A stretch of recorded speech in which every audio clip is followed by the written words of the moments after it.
ৰাজ্যত বাঢ়িয়েই আছে কোভিড-19 ৰোগীৰ সংখ্যা।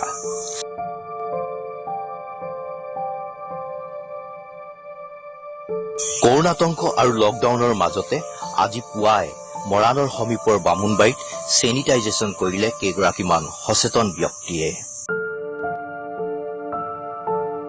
বামুণবাৰী ব্যৱসায়ী সন্থা, বামুণবাৰী স্বচ্ছ মিছন আৰু বামুণবাৰী গাঁওৰক্ষী বাহিনীৰ উদ্যোগত বামুণবাৰী অঞ্চলৰ দোকান পোহাৰসমূহৰ সন্মুখত আৰু মানুহৰ সমাগম হ'ব পৰা ঠাইসমূহত চেনিটাইজেশ্যন কৰা হয়।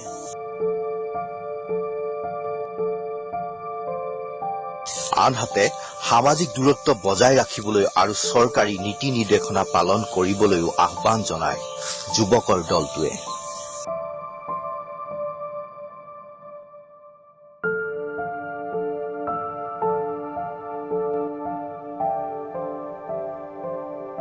সপ্তাহত এটা দিন অঞ্চলটোত চেনিটাইজেশ্যন কৰিব বুলিও জানিবলৈ দিছে যুৱকৰ দলটোৱে।